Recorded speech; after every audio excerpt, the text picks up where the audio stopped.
After Marlon Brando purchased a private island in 1967, virtually everyone was forced to leave.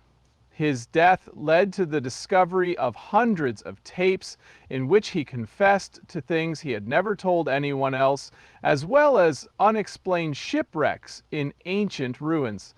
The most startling finding was that he was responsible for the peculiar regulations that are still in effect on the island today. You won't believe the crazy secrets that are kept here. This isn't your ordinary celebrity retreat. Marlon Brando came into this world on April 3, 1924 in Omaha, Nebraska. He had a rocky childhood. As a traveling salesman, his father was emotionally distant and rarely home. He frequently referred to his son as sluggish and dumb, a comment that Brando recalled with irritation years later. His mother, Dorothy Brando, was unique. She was vibrant and energetic. She struggled with alcoholism. Despite her kindness and creativity, it was necessary to drive her home from clubs on occasion because she was too drunk to drive herself, and she would occasionally abandon her children for days on end. Brando was 11 years old when his parents split up. His mother uprooted him and his sisters and sent them to live in California. After reuniting 2 years later, they uprooted to Illinois' Libertyville, but that was all. His mother continued to be unreliable and his father remained enraged. Brando would amuse himself by pretending to be someone else, playing tricks, imitating other accents, and adopting different personas in order to get away. It started out as a simple hobby, but it soon blossomed into something more serious. This only served to exacerbate his dislike of school. His relationship with his dad meant that his dad would never approve of him no matter what he did. Brando frequently intervened to calm his mother down after his father scolded her. This altered his perspective on authority. He began to believe that rules should be questioned rather than blindly followed.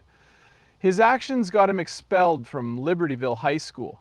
He was found riding a motorbike through the school grounds. Some claimed that Brando's father had finally had enough and enrolled him in Shada Military Academy in Minnesota in 1939. He had high hopes that Brando would change after receiving such severe punishment, but instead, Brando became even more defiant. He gained notoriety for his pranks and once took the Brando found purpose in the school's theater program and learned from drama instructor Earl Duke Wagner that acting was more than a hobby, but the school never discovered its destination. Students petitioned to have him reinstated after he was expelled in 1943 for violating too many probationary rules, despite the fact that it was a means of communicating something deeper. Rather than staying home to wait for the news, Brando jumped on a train to New York City, where he enrolled in a theater workshop and even moved in with his sister. Stella Adler introduced him to method acting, which allowed him to draw on his imagination rather than rely solely on his own experiences. She also suggested that he explore other ideas, listen to music, and read. What she taught Brando really stuck with him. He aspired to do more than perform. He wished to revolutionize the perception of acting. When Brando's career took off on December 3, 1947, at New York City's Ethel Barrymore Theater when he played Stanley Kolsky in the film Desire.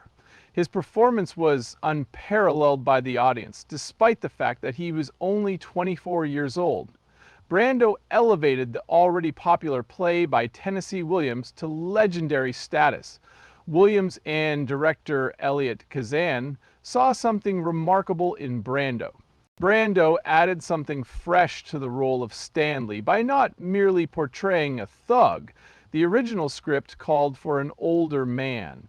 The hostility and fury he displayed seemed genuine rather than rehearsed. His physical presence could not be denied. He became the character, not merely the actor.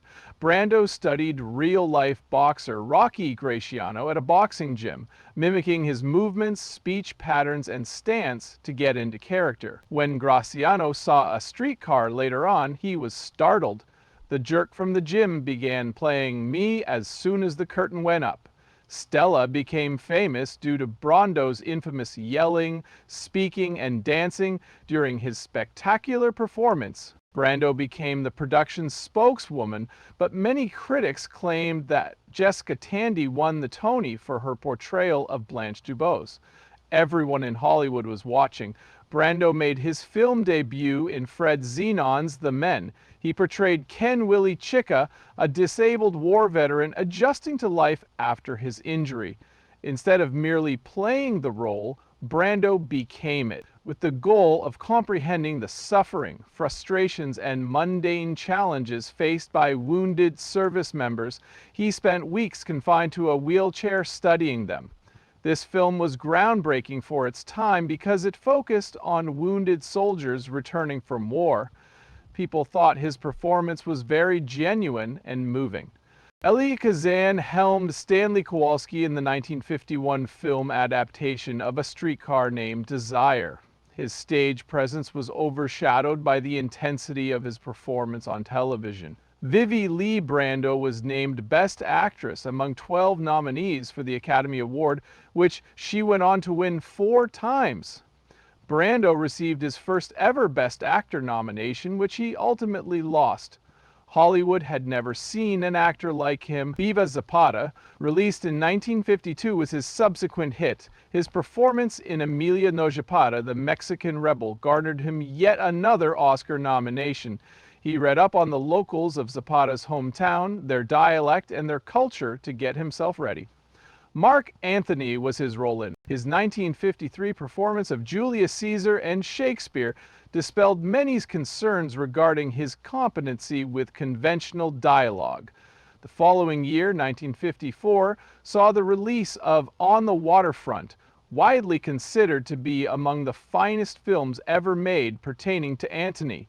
One of the most iconic lines in cinematic history is, "I could have been a contender." Brando became a legend in this film, which he played as Terry Malloy, a medical worker caught between his principals and the corrupt union officials. His performance was raw and affected by pain and regret. Brando took home the trophy for Best Actor, and the film itself took home 8 Oscars, including Best Picture. A Hollywood star was not all he was. Midway through the 1950s, Brando became the most famous actor of his generation, altering behavior for the rest of us. Though he was already well known prior to The Wild One, Marlon Brando became an icon thanks to it. The movie was based on a true story about motorcycle gangs wreaking havoc in Hollister, California in 1947. In the film, Brando portrayed Johnny Strebler, the head of the Black Rebels Motorcycle Club. Wearing a leather jacket and a cocked hat, he appeared quite dapper.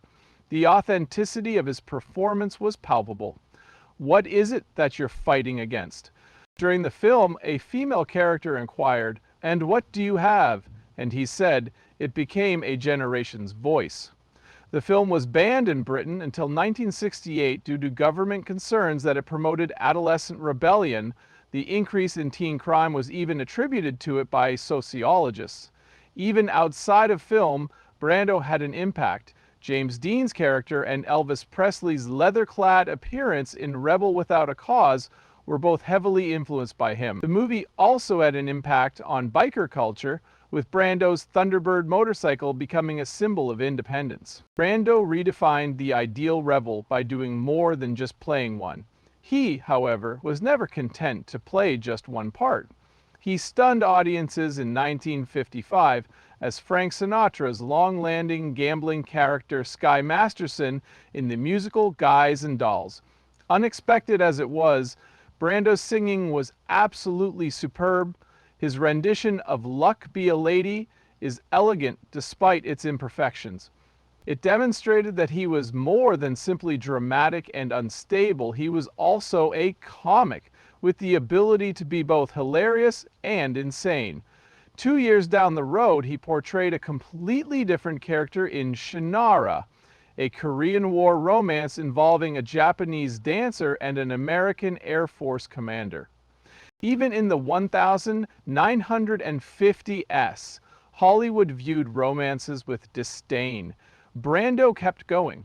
A man torn between love and duty was depicted in his controlled and emotionally charged performance. The film yielded $26.00. At $3 million, 0 cents, it was a smashing success at the box office. Best Supporting Actress was one of 4 Oscars that Moshio Miko took home. Until her victory, no East Asian woman had ever won an Academy Award. To Brando, he was more than a mere actor. His words were moving, his versatility was on display in these performances. He could sing, act as a romantic lead, and defy convention all at once. However, he was a pain to work with due to his intense acting style. Even though Brando was a talented actor, his star power was starting to eclipse it by the early 1960s. He achieved his pinnacle of fame in the 1962 film Mutiny on the Bounty. A great Hollywood epic in the making, it devolved into one of the most disorganized filmmaking endeavors ever. It was supposed to be a remake of the 1935 classic Almost Everyone Was Against Brando. The original film's director, Sir Carol Reed, resigned due to persistent tensions between Brando and the studio. His replacement, Louis Milestone, was unable to influence him. Brando was very vocal about wanting the script changed and about not acting out lines that he didn't like. On occasion, he would simply stand motionless for the camera, and he frequently arrived late. During production, things became chaotic. A total of over $19 million, 0 cents, was allocated, which was no one expected MGM to declare bankruptcy, and Brando's co-stars were understandably irate. According to Richard Harris, he was a nightmare to deal with. Filmmaker Milestone dubbed it the mutiny of Marlon Brando. Critics weren't impressed, despite the film's gorgeous cinematography and gorgeous sets when it was finally released. A lot of people preferred the 1935 version. Many viewers didn't understand what Brando was trying to convey as Fletcher Christian. Instead of portraying a powerful hero, he made him seem sweet and innocent. It wasn't the safest decision he could have made. Changes were noticeable after the Bounty Mutiny. Studio expansion meant that Brando could no longer compete with the other top actors in Hollywood. What made him intriguing in the past, his defiant nature, was now a liability. When the 1960s rolled around, Marlon Brando was no longer a household name. His career had taken a disastrous turn, and his reputation in Hollywood was deteriorating.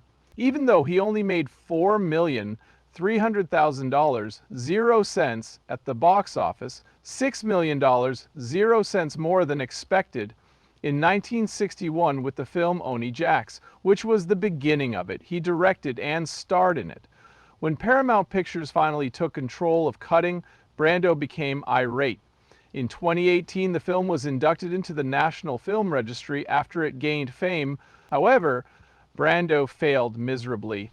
He went on to make no more films of its kind. Brando also had problems in his acting career after directing a film. The Fugitive Kind, a film adaptation of a Tennessee Williams play that premiered in 1960, underperformed at the box office.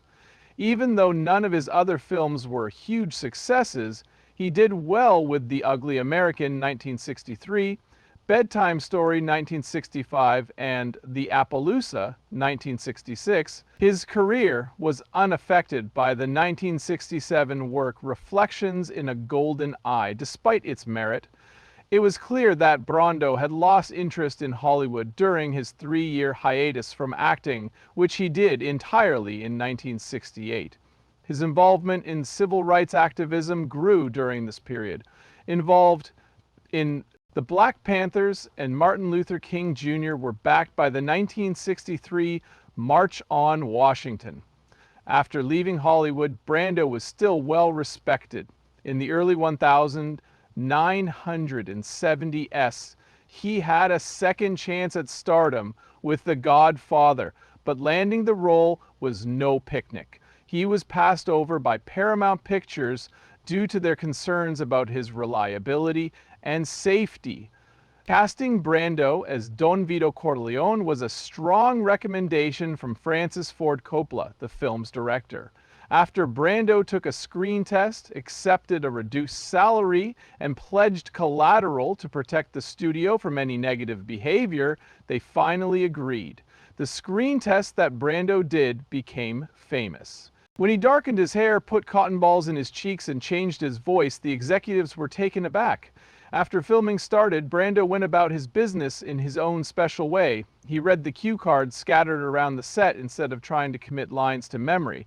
The character Tom Hagen was played by Robert Duvall, who had lines written on his chest. Though it may have been challenging for other actors, Brando was able to pull it off. The crowd was spellbound by his performance. Following its 1972 release, The Godfather became a legendary film. Both reviewers and audiences were impressed by Brando's performance as Don Corleone.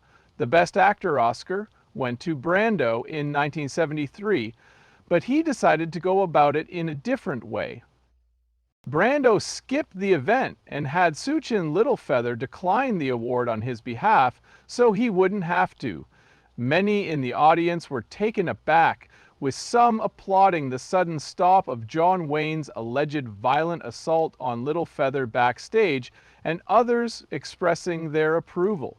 Although his objection highlighted the Native American presence in Hollywood, it also made Brando appear more disobedient. Years later, reports emerged casting doubt on Littlefeather's Native American heritage.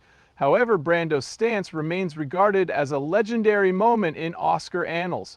Meanwhile, Brando's career skyrocketed and he re-established himself as one of the most esteemed actors in Hollywood. Last Tango in Paris, directed by Bernardo Bertolucci, was released later that year.